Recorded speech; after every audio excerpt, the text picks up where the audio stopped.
Hello everyone, and welcome to English EchoLingo. I am your host, Mike, and I am so glad you decided to spend some time with me today. Before we dive into our topic, I want you to take a deep breath. Just breathe in and breathe out. If you are listening to this because you feel stuck, if you are listening because you have spent years studying grammar and memorizing vocabulary, but still find your throat tightening when it is time to actually speak, I want you to know something right now. You are not broken.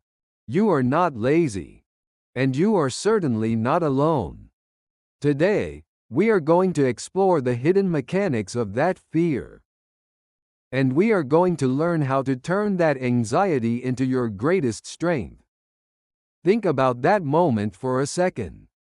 You are in a meeting, or perhaps you are at a cafe in a foreign country.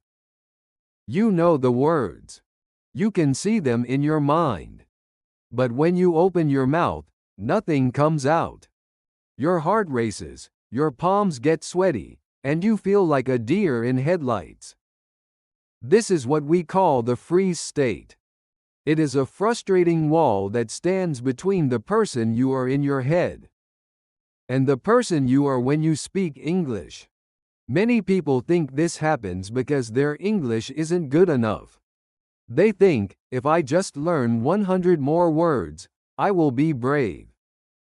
But I am here to tell you that the fear of speaking is not a linguistic problem. It is a psychological one. Let's look at why this happens from a scientific perspective. Your brain has a primary job. And that job is not to help you speak perfect English. Its job is to keep you safe. To your ancient, survival-focused brain, the risk of making a mistake in front of others feels like a threat to your social standing. In the past, being laughed at or rejected by the group meant danger. So, when you try to speak a new language, your brain triggers a stress response. It is trying to protect you from the danger of a wrong verb tense. When we understand this, we can stop being angry at ourselves. We can say, "Thank you, brain, for trying to keep me safe. But I am actually okay." One of the biggest burdens English learners carry is the weight of their own accent. I hear this all the time, Mike. I hate my accent. I sound so unprofessional. But I want to offer you a different definition today. Your accent is not a sign of imperfection. It is a badge of honor. It is physical proof that you have the intelligence and the courage to live in more than one language. When someone hears your accent, they are hearing the history of your life and the fact that your brain is powerful enough to navigate multiple worlds. Never apologize for the music of your native tongue. It is a sign of your growth, not your failure. You might feel like you are the only one struggling, but the data tells a different story. Right now, there are hundreds of millions of people across the globe feeling exactly what you feel. They are staring at their computer screens or walking down the street, rehearsing sentences in their heads and feeling that same pinch of anxiety. You are part of a massive, global community of brave individuals. This shared experience creates a psychological safety net. If everyone is afraid, then no one has to be perfect. We are all in this together, moving through the same fog. Now, let's get logical. We need to distinguish between a thought and a fact. Your brain might tell you the thought, if I make a mistake, everyone will think I am stupid. But is that a fact? If you saw someone learning your native language and they made a small mistake, would you think they were stupid? Of course not. You would think they were hardworking and impressive. The fact is that most people are actually rooting for you. The fact is that communication is about connection, not perfection. The fear you feel is often based on an illusion, a prediction of a disaster that almost never happens. I want you to think of confidence not as a feeling you wait for, but as a muscle you build. You don't wait to feel strong before you go to the gym. You go to the gym to become strong. Confidence works the same way. It is a physical skill that is strengthened through repetition. Every time you speak, even if your voice shakes, you are doing a rep. You are telling your nervous system that you survived the interaction. Over time, those repetitions build a foundation of evidence. You start to prove to yourself that you are capable. We often try to avoid pain. But in language learning, there is something I call growth pain. When you feel that discomfort, that slight burning sensation in your brain, when you are trying to find the right word, that is actually a good sign. It means you are in the learning zone.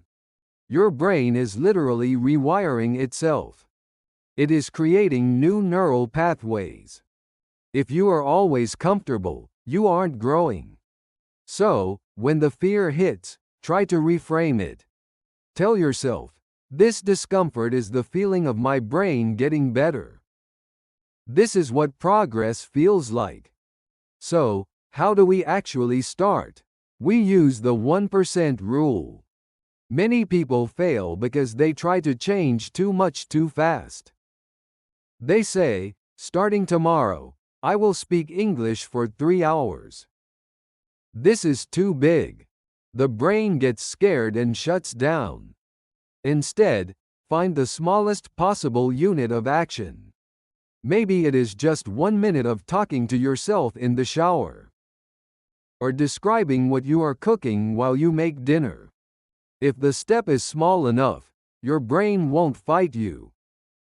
These micro habits are the secret to long-term success, because they are easy to repeat every single day. Let's talk about mistakes.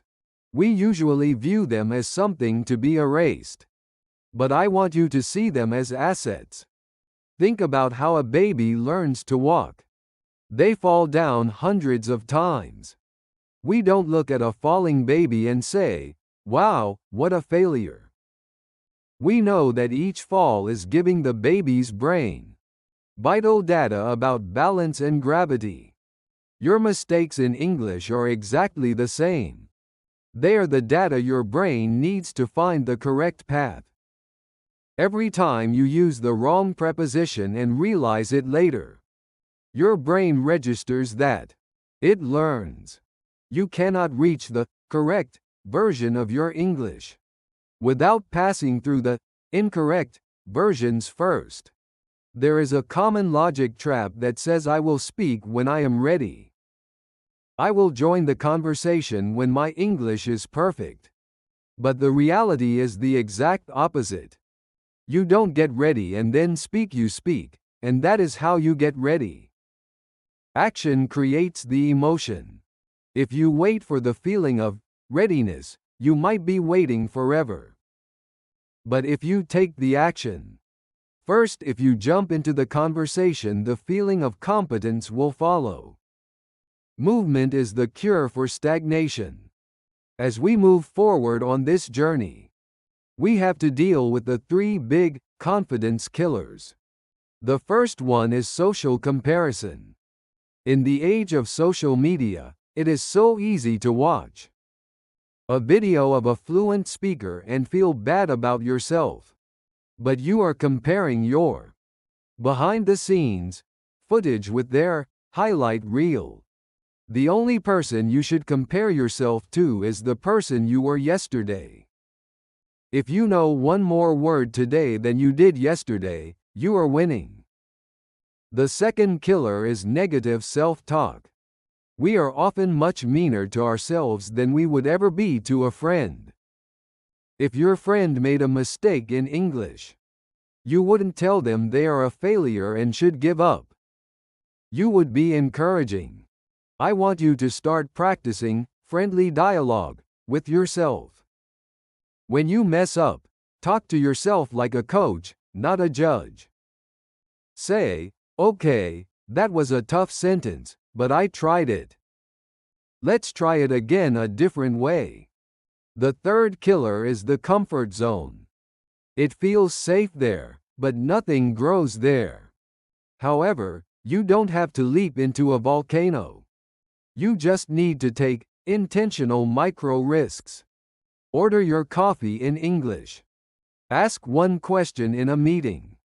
These small risks expand your comfort zone, bit by bit, until the things that used to scare you become your new normal.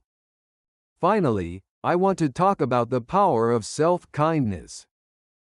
Some people think that being hard on themselves is the only way to stay motivated. But science shows the opposite. When you are stressed and self-critical, your brain's learning centers actually shut down. You become less creative and less able to remember words. Self-kindness is not just a nice thing to do. It is a logical strategy for maximum learning efficiency.